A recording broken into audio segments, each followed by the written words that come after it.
ça tire là. Wouhouhou! Tu en as qui bouge là, hein?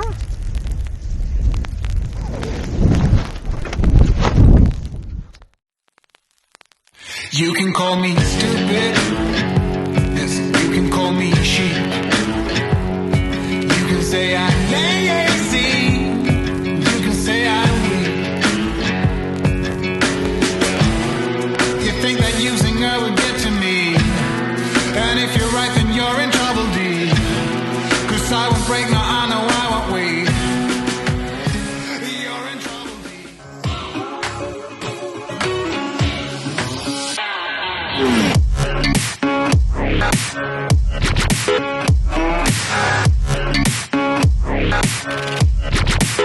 I've been down in the dirt. Alors je t'introduis ce foil, il s'appelle le kiwi, oui comme le fruit, et la marque qui fait ce foil, c'est Allure.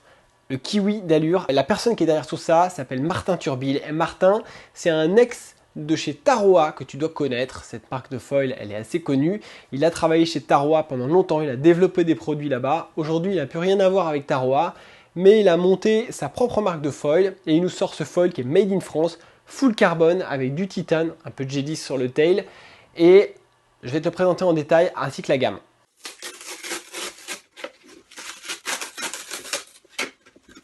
Alors dans le package, le mât, le stab et l'aile avant sont dans une housse, donc ils sont bien protégés. Le fuselage non, mais le reste donc est bien emballé et bien protégé. Donc c'est des housses que tu pourras mettre aussi sur le foil à la fois quand il est démonté mais aussi monté. Donc je trouve ça intéressant, j'aime bien cette formule là. On a des housses à scratch assez simples. Dans le pack, tu retrouveras tout le kit de visserie avec de la visserie en spare. Tu retrouveras la platine alu donc qui s'emboîte et qui se visse. Elle est en alu noir assez épaisse, assez robuste. Et puis tu as ce fuselage en titane et carbone, qui est une très belle pièce d'ailleurs, vous verrez. Et pour le reste, on a la petite clé aussi pour visser le foil, sachant que toute la visserie en M6, donc ça c'est assez simple. Voilà, un bon package complet, sans chichi, simple, efficace. Alors déjà un petit mot sur la distrie, ce foil là tu pourras le trouver en direct sur le site, je te mets le site d'Allure dans le lien de la description. Et Martin va aussi travailler avec quelques shops en France pour avoir des points de vente. Alors au niveau du mât, pour le moment on a un mât full carbone, ça va pas changer, mais il est disponible en 85 cm. Il y aura d'autres tailles à l'avenir, mais pour l'instant aujourd'hui on est sur le 85. Platine en alu, emboîté, vissé, mais il n'y a rien qui bouge, c'est vraiment emboîté tight et c'est du costaud. Le fuselage est composé de deux matériaux, tu as du titane à l'avant et le tail du fuselage qui est en carbone. Alors tu vas me dire pourquoi deux matériaux? Simplement parce que si tout le fuselage était en titane, il serait super lourd et puis il serait super cher. Et puis l'avantage de cette partie arrière en carbone, c'est qu'elle peut être aussi recoupée et elle est modulable. On est sur un foil custom encore une fois, et du coup si le fuselage de 67 tu le trouves trop long pour une raison X ou Y, que tu es très orienté carving, tu veux quelque chose d'un petit peu plus court pour peut-être tourner plus court, tu pourras le faire recouper ou tu pourras opter à la commande pour un fuselage un petit peu plus court. Le stab, pour l'instant on est sur un stab en G10, là j'ai le stab de 38, il y a un stab de 40 aussi que j'ai beaucoup testé. Le 40 est un bon standard avec le fuselage de 67 dans toutes les conditions pour démarrer tôt, mais aussi avoir une bonne stabilité latérale, avoir un foil assez sain. Des stabs carbone vont arriver aussi, donc on a une gamme qui va être en évolution permanente. C'est l'intérêt de foil custom made in France, il y a de la réactivité, il y a de l'innovation en permanence, et ça je trouve ça sympa. Au niveau de l'assemblage, tout est fourni avec visserie, il y a même des vis en spare comme chez Ikea, comme ça si jamais tu paumes une vis tu peux les remplacer. C'est de l'inox, tout est en 6 mm. Visserie du tail comme de l'aile avant, du mât, jonction, fuselage, platine, mât, etc. À l'arrière, on a deux vis et un système pour le réglage du stab qui est coulissant, mais grosso merdo, tu as trois positions, soit tu es full à l'avant, soit tu es full à l'arrière, soit tu es au milieu. Et le stabilisateur glisse sur une sorte de berceau qui fait que quand tu l'avances ou quand tu le recules, son incidence va changer, elle va être modifiée, il va être plus ou moins, il va faire plus ou moins lifter ou piquer ton foil en fait. L'aile avant, pièce maîtresse, il y a le mât, enfin tout est important en fait, mais l'aile avant que j'ai sur le foil que je vous montre là fait 1000, mais la gamme est également constituée de la 1300 qui va être une bombe de light. Il faut savoir que cette 1000 elle part très tôt. La 1300 donc, pour le vent un petit peu plus léger, qui garde quand même beaucoup de finesse, avec un bord d'attaque un peu plus droit que la 1000. Et une 1600 que Martin m'a envoyé récemment, qui là, rien à voir. C'est une aile avec un profil beaucoup plus généreux, plus épais.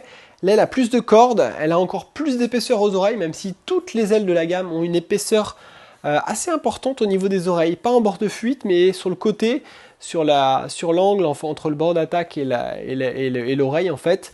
On garde un peu d'épaisseur sur les tips, sur toutes les ailes de la gamme, mais celle-là est particulièrement généreuse pour porter à basse vitesse et être assez accessible. Elle va être plus accessible que les autres ailes de la gamme. On parle du poids. Ça c'est la donnée qui plaît bien, surtout sur ce genre de foil de geek, c'est quand même du bel objet. Alors sur le Kiwi complet comme ça, tel qu'il est présenté là en aile de 1000, on l'a pesé à 3,3 kg. C'est léger. Un Kujira 980 en mat 75, alors mat un peu plus court mais en alu, fait 3,5 kg par exemple. Voilà, c'est juste pour donner un référentiel. En 1300, on va monter à 3,4 kg. J'ai pas pesé que la 1006 qui est un peu plus lourde, mais ça te donne un ordre d'idée. Au niveau des tarifs, ça coûte 1560 €. Donc le Kiwi avec l'aile de 1000. Dès l'instant que tu montes sur une 1300, on va être à 1610 €. Foil full carbone avec le fuselage titane tel qu'il est présenté là, mais avec la 1300, 1610 €. Et la plus grosse aile des trois, la 1600, va sortir à 1660 €. Un foil complet en 1600. Côté envergure, la 1000 fait 86 cm d'envergure. J'ai pas trouvé ces infos sur le site. La 1300, donc la 1000 86, la 1300 fait 95 cm d'envergure. Et la 1006, je vais te le dire en direct, comme ça va être du factuel, du concret. La 1600 fait, donc elle est plus low aspect, 90 d'envergure. Donc on a une envergure plus faible sur la 1600 que sur la 1300. Ratio plus modéré. Sur le ressenti général à terre comme ça, le mât a un finish superbe. J'avais eu des mâts proto avant, parce que ça fait quelques temps que je navigue avec ces mâts. Martin m'avait envoyé d'autres mâts, des choses assez variées. Là, le finish est hyper régulier, homogène, c'est beau, c'est mat, mais c'est nickel. Il n'y a pas de bug sur la disposition de la fibre. Je trouve que même en regardant de près, il n'y a pas de défaut. Les ailes ont un rendu un tout petit peu plus custom, mais c'est très propre, c'est beau. La finition est vraiment nickel. C'est du bon made in France, ça inspire la qualité et la robustesse. Et ça me fait vraiment plaisir. Sur les stabs, on est sur du G10. Il va y avoir aussi du carbone. C'est très fin, mais c'est vrai aussi sur le bord de fuite du mât. Il y a eu un gros travail sur le mât. Sur le bord de fuite des ailes, globalement on a une finesse même en bord d'attaque sur les ailes, les 1000 et les 1300 notamment, qui est assez importante. Et le stab, c'est vraiment une lame de cutter. Il faudra faire un petit peu attention à l'aspect coupant, notamment dans les phases où on se met à l'eau, on sort de l'eau, pas forcément en nav, mais sur ces moments où vous manipulez vos foils et même faire un petit peu gaffe à vos wings.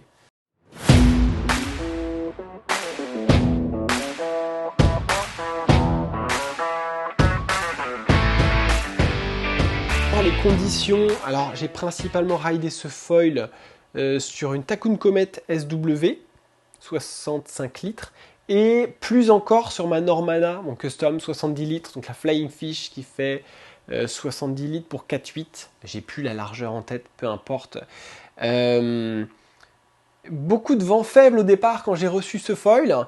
Et puis après on a pu appuyer un petit peu plus dessus et sortir la 1000 un peu plus facilement quand le vent est monté. Donc j'ai eu des conditions assez variées, plutôt du flat, pas trop de houle, un peu de houle downwind mais pas de vague je veux dire. Donc conditions plutôt freeride.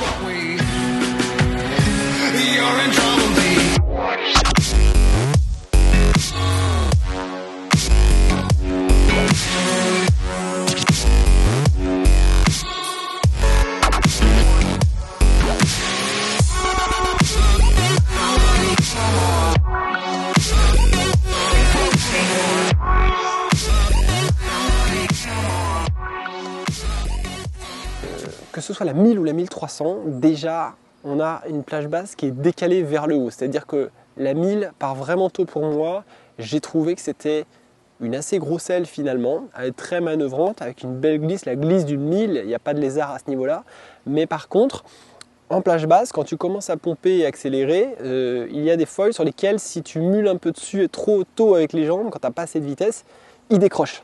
Donc avec ces foils-là, il faut pomper avant tout avec la wing pour générer de la vitesse. Et quand tu commences à vraiment avoir une glisse assez importante, tu vas pouvoir commencer à faire du petit pumping avec les jambes.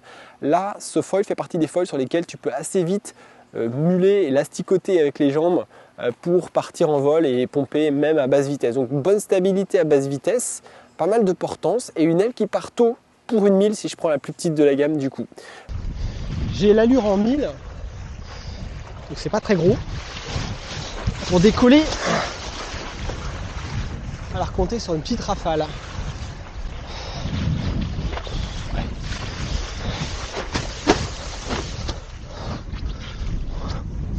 C'est parti.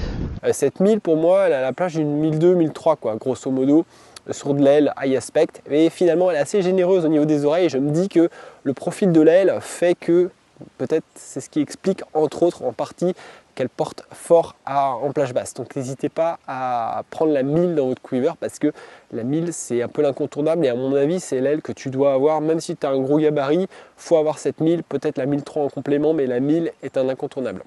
Le ressenti premier bord et le ressenti sur la glisse lorsque j'ai pris le foil la première fois sur l'eau.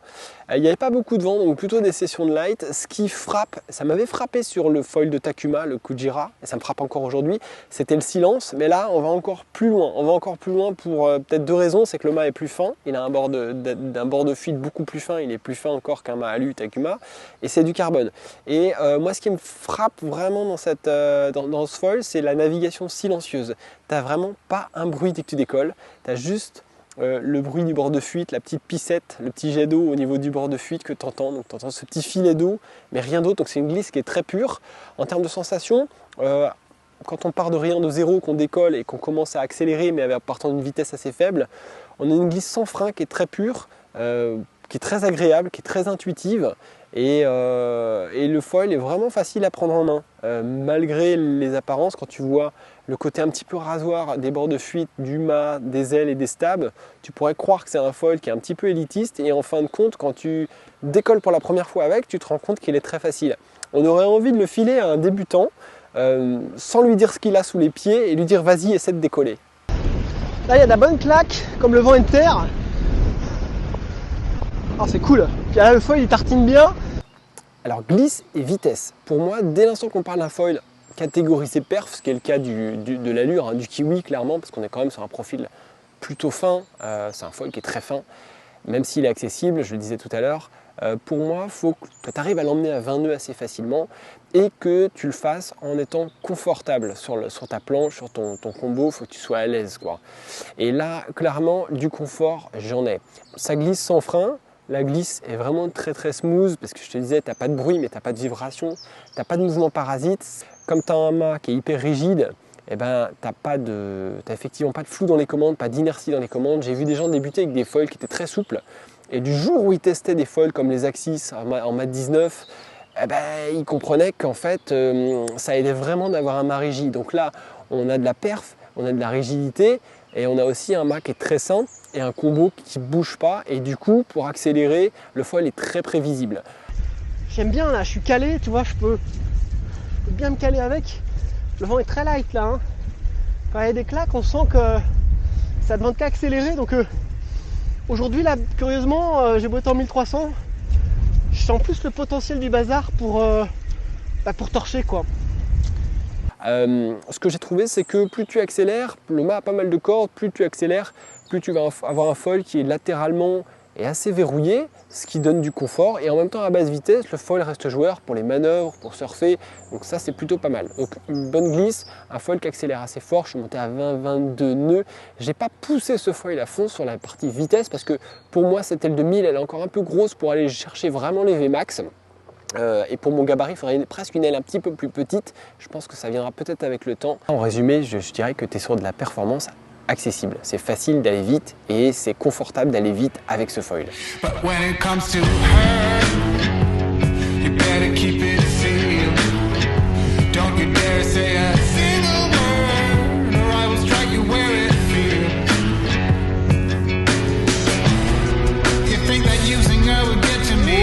là. And if you're right, then you're in trouble, D. 'Cause I won't break no heart, no, I won't wait. You're in trouble, D.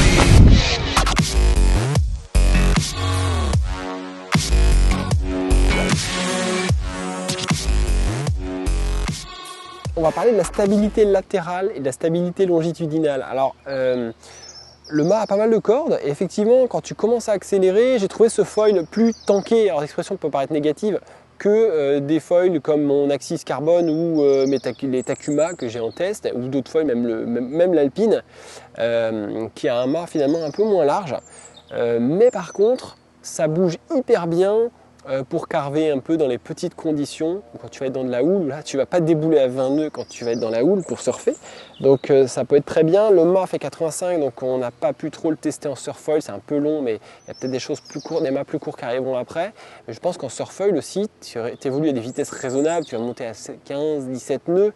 Dans ces usages-là et à ces vitesses-là, le foil conserve une maniabilité latérale qui va être excellente. En tout cas, il est hyper stable dans le sens où il n'y a pas de mouvement parasite. Quand tu commences à cruiser, tu n'as pas à compenser réellement la stabilité latérale du foil.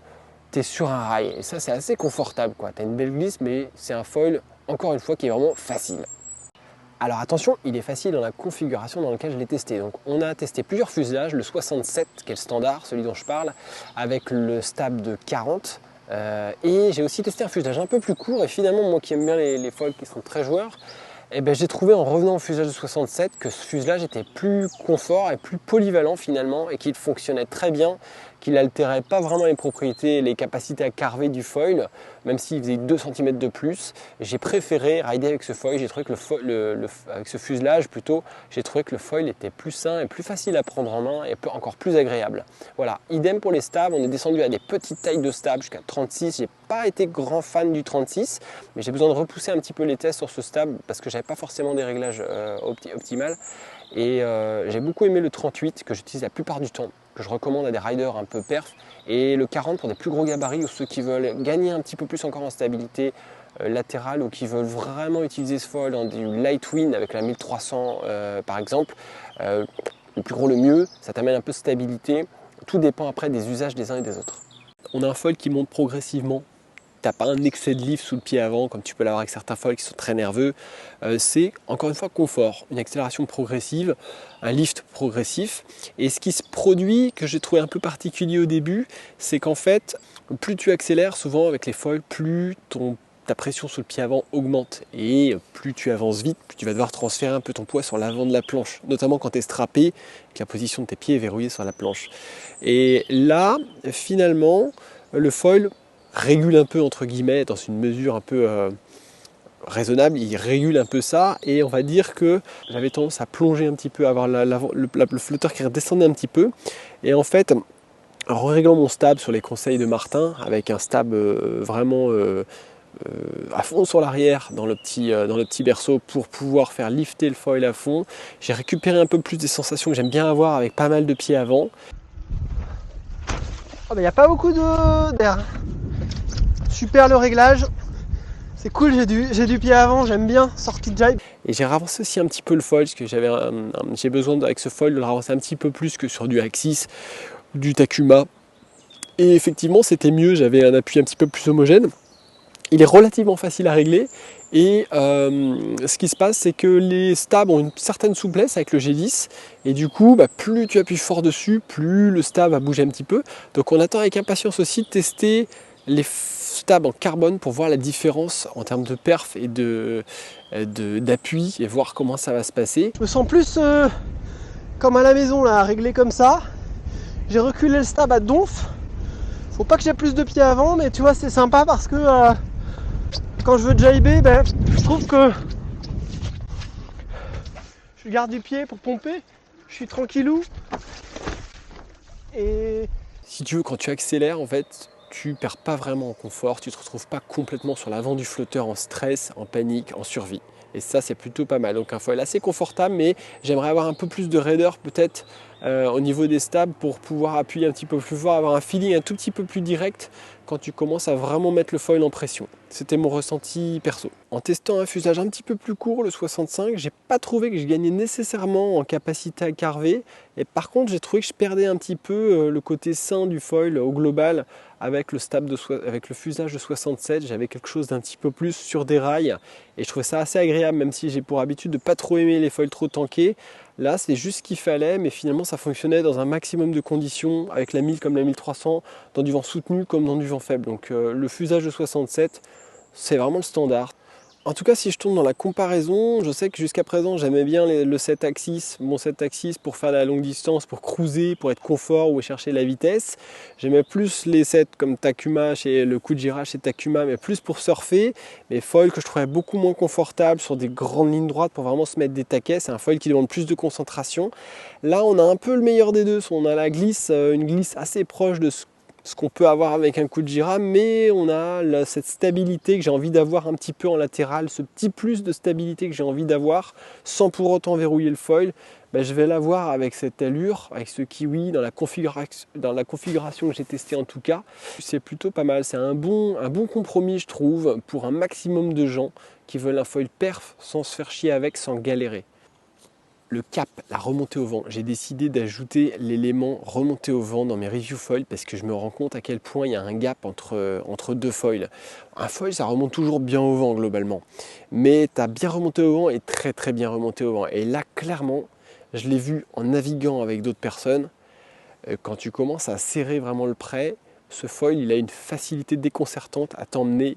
Je vais pas dire face au vent, mais il a vraiment une capacité à remonter qui est excellente, une très bonne glisse, tu galères pas, tu as un maximum d'appui même dans du vent très faible, c'est un foil qui va être facile à pomper pour remonter vraiment upwind à fond, mais une excellente remontée au vent. Souvent on parle de la wing, je sais que quand on a abordé la strike, beaucoup de gens disaient la wing remonte très bien au vent, cette wing, cette strike, et pour moi je n'étais pas trop d'accord dans le sens où je disais pour moi c'est pas la wing qui te fait remonter au vent, c'est avant tout le foil.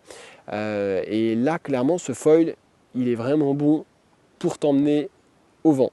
Tu sais, quand tu es dans des vents poussifs, puis tu as un copain qui te suit, là, qui t'énerve un peu, et tu commences à appuyer sur les talons pour remonter, tu pompes, et tu vois jusqu'où tu vas pouvoir l'asphyxier. Et avec ce foil, c'est presque un malin plaisir. Voilà. Le glide, la portance en free fly. Alors déjà, le glide, qu'est-ce que c'est? Parce que j'ai entendu un peu des définitions différentes. Pour moi, le glide, c'est pas la glisse. Le glide, c'est lié à la glisse, mais c'est cette capacité quand tu es en l'air, dans de la houle ou sur du plat et que tu pompes, à tenir en l'air avec un minimum d'effort. C'est jusqu'où je vais quand je donne 3 coups de pumping avec avec plusieurs foils différents, jusqu'où un foil donné m'emmène quand je pompe 3 coups. Voilà. C'est cette capacité à flotter, à rester en l'air. Donc évidemment, c'est lié à la glisse. Tu as des foils qui glident très peu, les foils low aspect ont beaucoup de portance, mais ils flottent en l'air, mais ils vont pas loin. Donc pour moi, ils ont un glide qui est moins bon que des ailes high aspect. En règle générale, après, il y a des petites exceptions, bien sûr. Donc pour moi, aujourd'hui, le king of glide, sans conteste, c'est le Kujira. Et du coup, c'était ma référence pour aborder cet item. Et clairement, il se défend bien. Martin voulait absolument que je ride sur la 1000. Et lui avait vraiment une nette préférence pour la 1000, dès qu'il utilisait peu sa 1300, que voilà, il était à fond sur sa 1000 mais moins sur sa 1300. Et moi la 1300 je l'ai adorée en fait, malgré mon petit gabarit, je suis beaucoup plus léger que Martin, et je l'ai adoré cette front wing, parce que peut-être chez nous on a des conditions parfois un peu poussives et des vents un peu faibles. Cet été c'était quand même assez faiblard, mais on a eu de l'air pour naviguer. Alors clairement la 1300 elle a un très bon glide, on aurait envie de la tester en surfoil, limite en dog start, mais je pense que ce serait technique. Un foil qui se pompe assez facilement, une fois bien réglé, il faut avoir du pied avant, sinon par défaut si tu règles le stab au neutre, moi j'ai pas trop kiffé parce que j'ai trouvé que le foil, c'est ça ou les bagnoles, hein. Au neutre j'ai trouvé que le foil avait tendance à un peu trop plonger, avec le stab, le foil ravancé dans le box et puis un stab qui faisait cabrer l'ensemble, donc un stab à fond sur l'arrière, c'était beaucoup mieux, soit que les stabs de 38 et 40, et du coup en glide là j'avais un bon appui pied avant pour attaquer dans la houle, et alors on n'a pas eu des vagues hein, malheureusement, et j'espère que ça va vite revenir pour les tests des foils, et du coup c'est un foil qui est facile à pomper, qui a un pumping assez propulsif.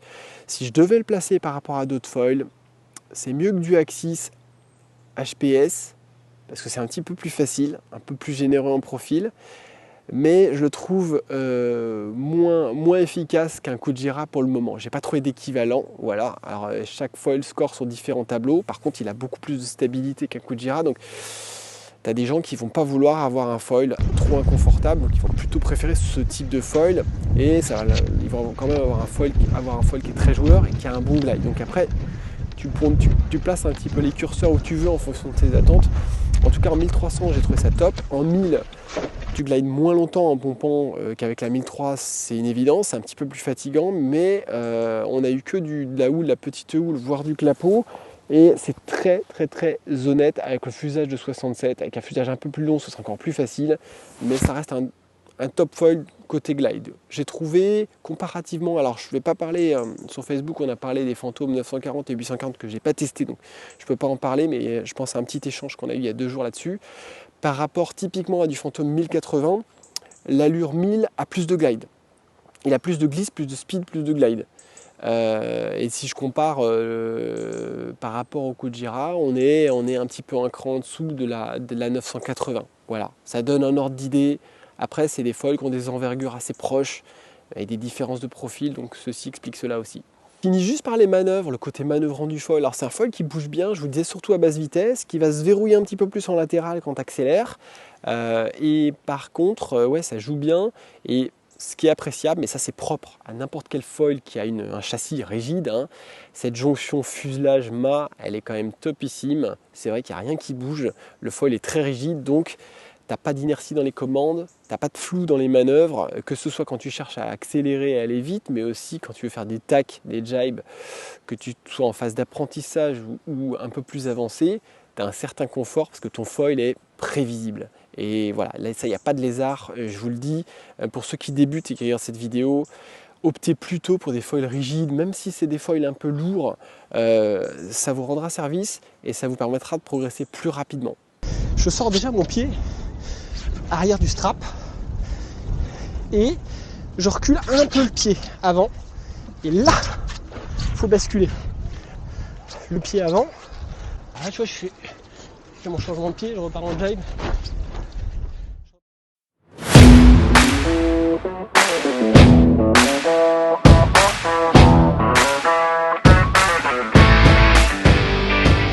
On conclut sur ce foil, je suis super emballé. Je suis emballé par ce produit parce qu'il est made in France. Je suis emballé par ce produit parce que le mec qui est derrière est non seulement un gros passionné, mais un profil hyper technique, hyper calé, avec qui j'ai eu des échanges qui sont vraiment incroyables. Et je sens vraiment le potentiel derrière qu'il y a. Il y a ce foil aujourd'hui et il y a tout ce qui va après graviter autour, tout ce qui va arriver après autour de ce mât, de ce fuselage, en fonction de ce que tu veux faire pour aller dans les vagues, pour aller très vite ou pour faire du freeride. Et je pense que Martin a commencé par la bonne gamme d'ailes. Il a réussi à faire une gamme qui est à la fois performante, voire très performante. Et la gamme d'ailes, ce qui fait que la gamme d'ailes est performante, c'est aussi le mât qu'il a développé et le fuselage et les stabs qui vont avec, hein, c'est un tout. Mais en même temps, elle est accessible. Elle est accessible parce que tu as un foil qui décolle tôt, tu as un foil qui est très stable, tu as un foil qui est très sain, tu as un mât qui est hyper rigide, mais tu as un mât qui est fin et qui est sain. Donc quand tu vas pousser dessus, il ne va jamais décrocher, il ne va jamais ventiler ce mât.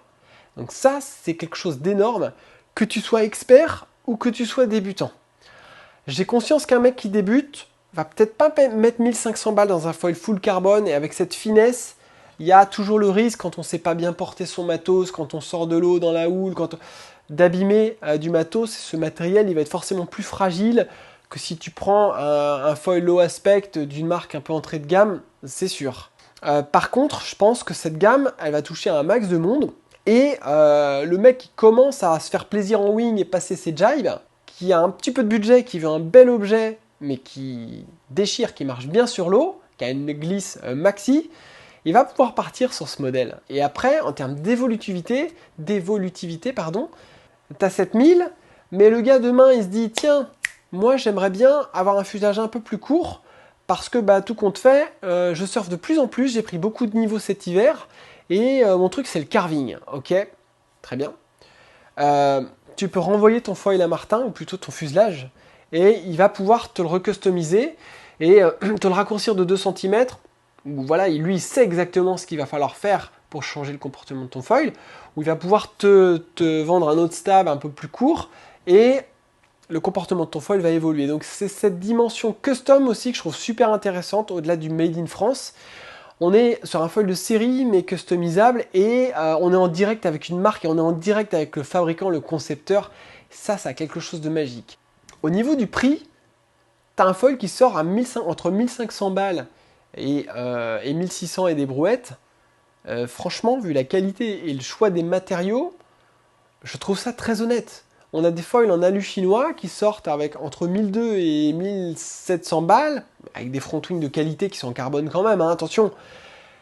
Donc on peut se dire que ce foil, quand même, compte tenu de la qualité, la durabilité du foil, on a quand même un placement prix qui est quand même vachement bon.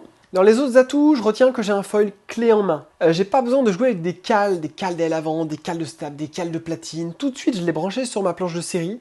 Et sur mon custom, j'avais une assiette longitudinale qui était neutre, qui était bonne, avec laquelle je me sentais bien, je me sentais à l'aise sur l'eau, j'étais haut sur le mât, j'étais bien. Et après, j'avais des petits problèmes au début pour retrouver le pied avant que j'aime beaucoup avoir, j'aime bien avoir beaucoup de pression. Et en fait, en réglant le stab, en appliquant un peu les conseils de Martin, qui n'avait pas voulu me polluer au départ, j'ai réussi à récupérer avec le réglage du mât assez sur l'avant du box et le stab, j'ai réussi à récupérer mes repères et les réglages que j'aime bien avoir avec un bon appui de pied avant. Dans les atouts, je retiens vraiment la rigidité qui est pour moi une clé pour progresser quand tu es débutant et même quand tu es plus expert, tu veux pousser dessus pour accélérer. La rigidité, on en a besoin en foil. Et ça, c'est super important.